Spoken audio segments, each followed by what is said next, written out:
really comes down to how convinced are they that this, the plan that you just presented to them from a physical therapy perspective is how certain are they that this is going to be able to get them to where they want to be, right? And not just where they want to be, but that deeper emotional pain point motivating factor that you helped them unveil, right? And so that's really what it comes down to.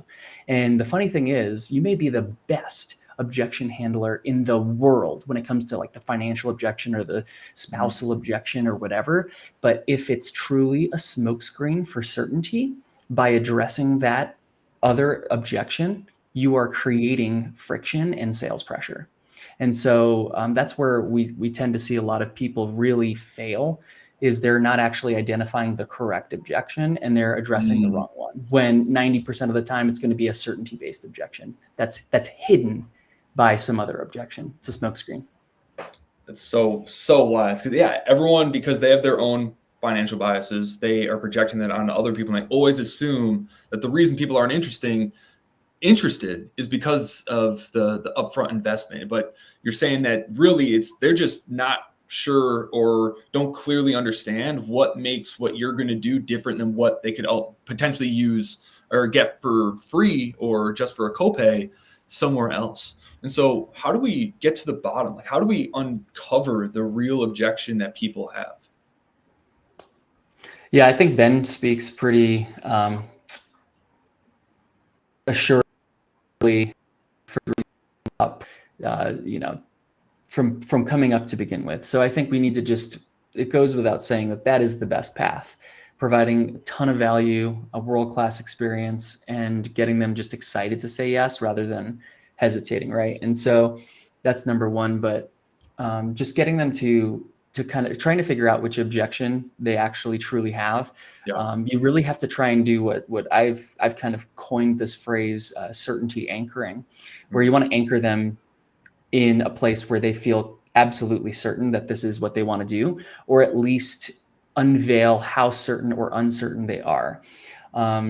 And this scale and this approach is something that I got from Cole Gordon, but basically before you pitch them anything, it's good to basically just break down what you just did with them. Like, hey, we're going to help you in so many more ways than just like X, Y, and Z, but these are the main 3 ways that we're going to get you from, present the gap from where you are now to where you want to be, deeper emotional pain point wise. And so 1, 2, 3, it's a quick recap. Hey, how do you feel about that process overall? Now, this is where the skill of detecting tonality is really important. You need to be able to hey, if they say, oh, that sounds pretty good. To me, that wasn't super certain, right? So to me, that's like the same as saying like, oh, like, I don't know, so you got to be able to detect that. But then we can take it another level and be like, hey, I just want you to be completely honest, right? I wanted you to feel good about the process overall. And so on a scale of 1 to 10, where 1 is like, you never want to come here again, but a 10 is you feel like this is a slam dunk. Can you give me a number on where you're at? Yeah. Right. And then you're going to have a really good idea of where they are, and you can kind of address it there. And we can see if certainty is part of this. If certainty is something that they even have before you even present an investment, or cost or price or whatever you want to call it. So I think that's the best way to unveil kind of if certainty is an issue or not. Right. And so the key, it sounds like, is, of course, like, in order to prevent objections at the point of sale, we have to go through a series of questions and micro conversations to make sure that they are sure in the process what it is that they're trying to achieve. And sounds like what you were just saying is like believing that the process that you just laid out is actually like going to be helpful for them. So can you talk a little bit more about like what are the moments or the questions or the things that you're trying to figure out before you get to that pitch? So you mentioned already, like, we just went through that, like, how does that feel? And then kind of like piercing them on that, like, just okay. Like, can you talk a little bit more about like what sorts of things we're looking for before we get to the pitch? Yeah, I think ultimately, sometimes a lot of patients will even dodge giving you a number. And there's this one little thing I like to say where I just call it like putting myself in their corner. And I'll even sometimes say like, hey, like I want to be in your corner. Like every time you come here, we want to make sure that you're making progress. We're going to take things to the next level, answer any questions you have, make sure you always feel good about the process. That's really important to us here. And so I just, any sort of honesty in terms of where we're at and where, like in terms of what you're expecting and what you're hoping that we can help you achieve is really important here. So can you please, give me a number and where you're at? You're not going to hurt my feelings. Right. And then they might say, let's say they say like they're a 6 or a 7. I thank them for being honest. And I say, hey, like, once again, if you could be honest, this can be super helpful for both of us. But like, what is it exactly that's missing that might get you to like that 8 or a 9? And maybe it's something simple, or maybe it's not, but at least it gives you a really good pulse. And guess what? If you pitch them and they don't close, you have massive amounts of closure now. And we know that sales, there's tons of rejection, and the dealing with that can be very difficult. And so at least at this point, using this method, you actually have some closure in your sale, right? Where you're like, okay, I wasn't able to get them, but I know why now. So that's just the type of conversation, but that's how I position myself. Those are the types of questions I may ask them leading into that.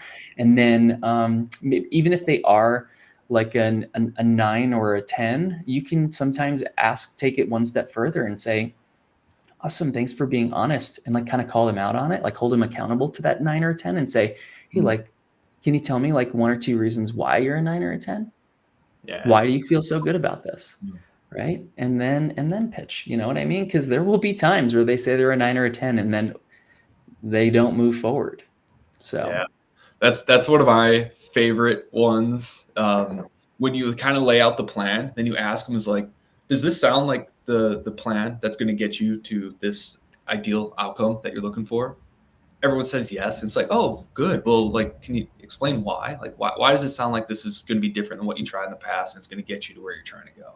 And then they have to explain to you why your plan is going to work and why they should move forward with it. And then cherry on top, ask him like on a scale of 1 to 10, like how comfortable do you feel like with this plan? Just so we're on the same page. Absolutely love that. There's another. I think there's another. Go for it. Another thing too that I like about AJ's with regards to the closure and being able to understand why somebody said no, because that's a great learning opportunity to make sure that, hey, for future calls, this is what I need to do better at as well, and be on the lookout for too. So it's a huge learning opportunity as well from that closure standpoint. Yeah, love it. Yeah, I mean, you got to know why people are maybe not wanting to move forward, but you also, when somebody says yes or somebody's a 9 or a 10, like going back to that real quick, it's super important sometimes to have them sell themselves and explain why, right? So this is a quote from Chris Voss, the FBI negotiator guy, but he says, so let's get away from trying to get yeses from people. It's a useless word. Yes is nothing without how anyway, because there's only 3 kinds of yeses: commitment, confirmation, and counterfeit. And because people are so used to the yes momentum nonsense that's been thrown around and used on us so much, people get really good at giving counterfeit yeses. I'm sure you've all heard it before, only to have people back out for some reason after that. So yeah, have them sell themselves. Ask them why. Call them out. Call them out in their people-pleasing nature. No, I love that. What's that? That's from Never Split the Difference.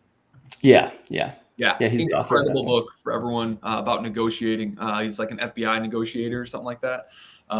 Absolutely incredible book. Okay, and so right now the frame around this conversation has really been about kind of the transition from completing the evaluation and kind of going into the recommended plan of care. You just talked about like what you recommend that they do, and before you go into the cost and the investment, we're making sure and verifying that they're certain that this plan of attack is going to get them to where they want to go. Is that correct in the placement? 100%.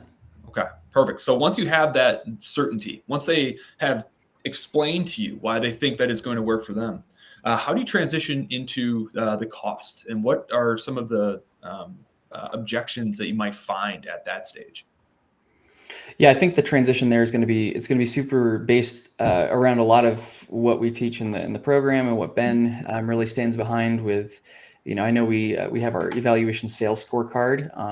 So that at that point, it's really confidently reassuring that you can help not just saying it, but explaining why you feel that way, maybe with a patient story that sounds like the person in front of you, assuring them that it's something that you, you see, day in and day out, being able to confidently present a plan and put that in front of them. But then when you're actually pitching, like, just keeping it simple is, I think, the hardest thing for people for some reason. Sometimes people will send me some recorded conversations. If they're in a single party recording state, they can record and send, and we can kind of coach them. But that, a lot of the time, these recordings are super long, and I'm like, man, the pitch should really be like 60 seconds maybe. So I think that's a big kind of mistake that people do, is they sometimes talk themselves out of a sale. We just gotta make sure that they feel good about the process, and then help them make the best decision for themselves, Right. So how do we keep that in context where it's like, how do we keep it simple? Obviously, the pitch is going to be different person, and for the person in front, look like. A lot of people are selling packages, and they try to present the package as a package. Think of it more and using different lingo. People are used to being sold, packages, or they're kind of packages. And the other thing is, like, we need these people. We need a certain frequency of visits over a certain time period. And so actually transitioning away from saying, I recommend this number of visits, and instead saying, I need to work with you for X number of time. The people who get the best results come about once per week. Oh, we happen to have a plan where you can save a massive amount of money doing exactly that, so that we can get you from where you are to where you want to be. Are you opposed to that plan? Once again, staying away from getting yeses, turning your yes questions into no questions. Are you with that? Ooh.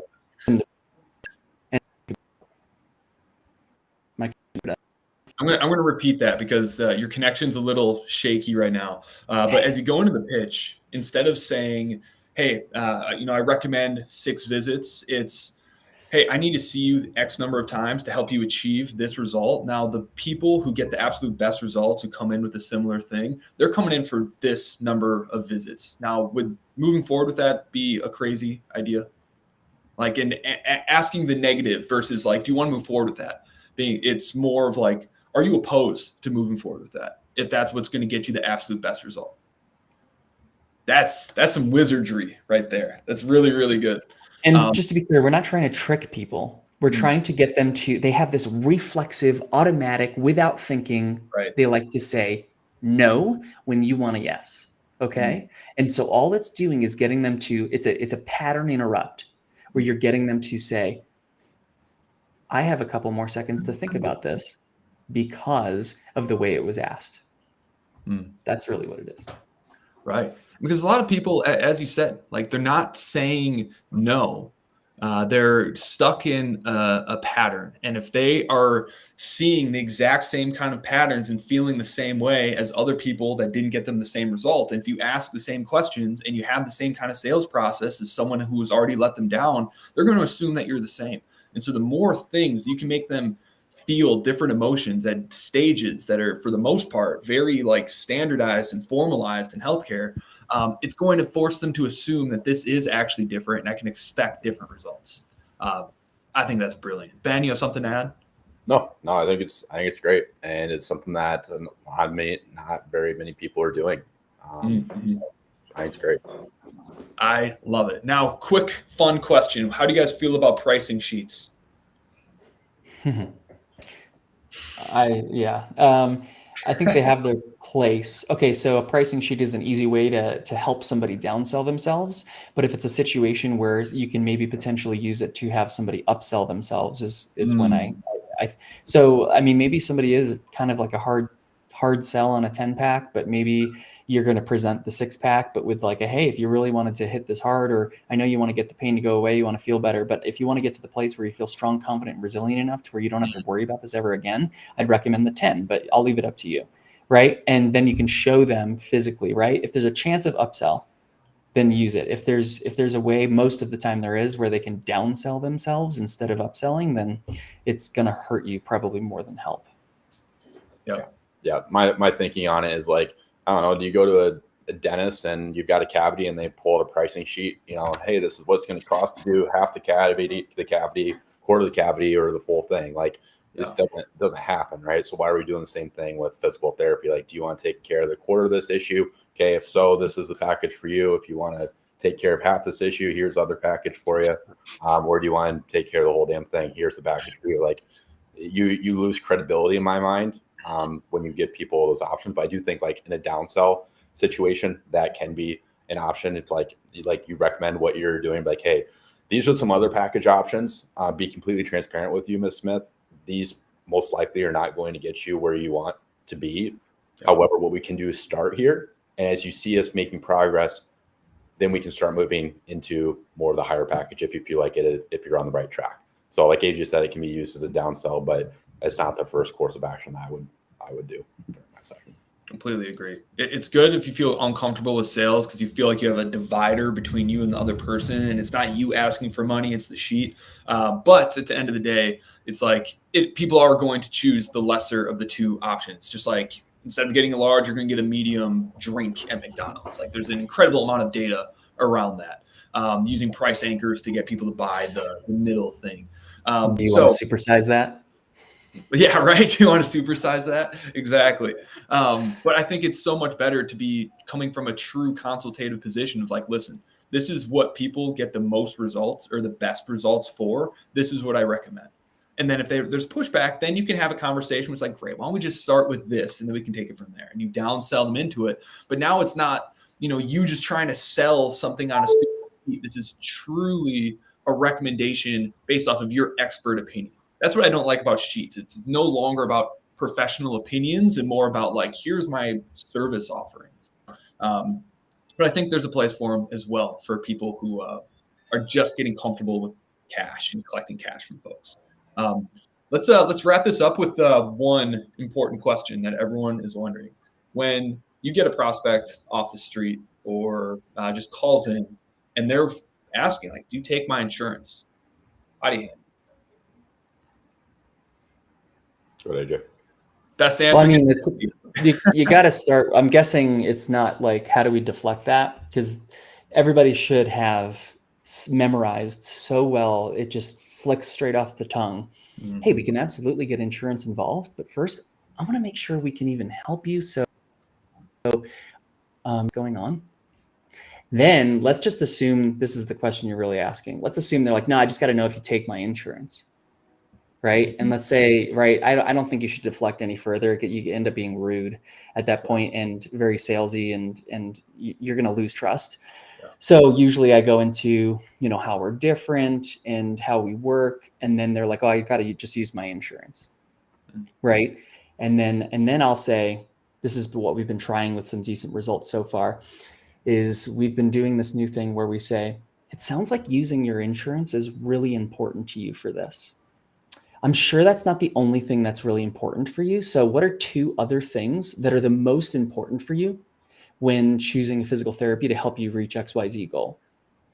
Oh, well, I want somebody who listens. I want somebody who can spend more time with me and is specialized in like seeing runners. And I'll be like, look, I think we're the best people to check those other two boxes. The way we work, like I just explained, we're going to be able to spend double, maybe triple the amount of one-on-one time. With you than the competition or with another clinic.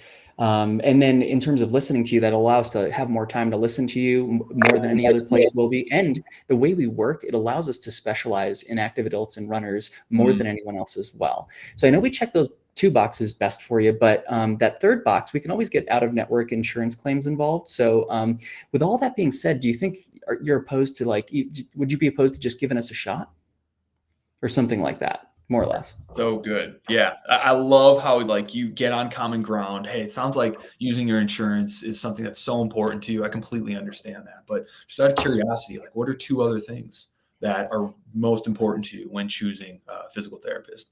That is so good. I've actually never heard anyone using that. That's just really to keep it, as low pressure as possible, you could say, hey, even if just so I can send you to the best place besides here, like what are 2 other most important things for you, and adding that piece in there. Excellent. And what happens if that entices them, they want to talk, and you get to the end? How do you talk about your rates and tee up the evaluation? And then that's the final question. It's all we got time for today. So you're saying if they do want to move forward, yeah, basically, you've overcome the straight up rejection of like, hey, we don't take your insurance, but sounds good. We don't take your insurance, but we offer you these other things. Is this still worth a conversation? You continue the call. You figure out what they're trying to do, what they've tried, where they're trying to go. And now you're like, great, I think you're a perfect fit for what we do for X, Y, and Z reasons. And then you kind of tee up like what your process is. A lot of people are afraid to talk about their pricing and how their services kind of work on that phone call out of fear of rejection. How do you handle it? Yeah, I think just so I fully answer the question, I think I'll hit everything that I'm thinking here. But basically, going back to if I can't deflect any further, right? I will. A lot of times, people are like, they jump straight to. We're actually an out of network, and sometimes they'll explain really quickly why, but then the prospect is typically like, oh, they like interrupt you almost to be like, oh, so what does it cost? Right. And so I think people then just give them the price, and then the person's like, well, I'm going to like think about it, or I'll call you back. And they never do. Yeah. And I think that's a mistake. And so I would always encourage people to almost, it's a very premature pitch, but it's the best thing you've got. But I do think that you should start with explaining how different and unique, and then go into that you're out of network and what it costs. That is number one. But then let's say we go through our little objection, handling quip that I just taught you guys. And then they say, oh yeah, well, yeah, I think I'd be okay to, with moving forward. Then what I'm going to do is, because they essentially forced me to skip the discovery phase of the call, I'm going to not just invite them in for an eval. Oh, I won them over. I told them the price. They're good with it. No, we still have to go back. And we still have to figure out what is that deeper. So John, it sounds like we're on board. We need to move forward. Like I said, it's really important here. We don't invite you in unless we absolutely know we can help.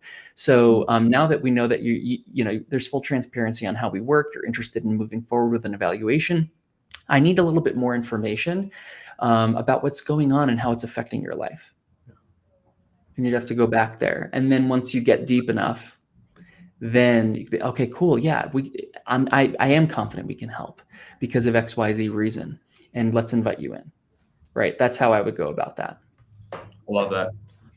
And it goes to show, it's like, it makes people trust you more, because it shows that you're not just like most practices who are just stomping people into their schedule. It's like, all right, great. Now that we're in alignment on this, let's just make sure that you're a good fit for how we do things.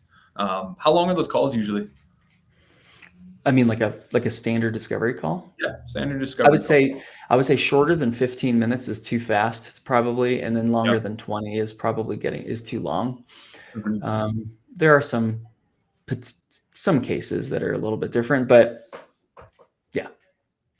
Excellent, AJ. Well, everyone, make sure to give AJ some love for taking the time to be here. He has an incredibly busy schedule, but he took time out of it to be here today to share some of his sales wisdom with you.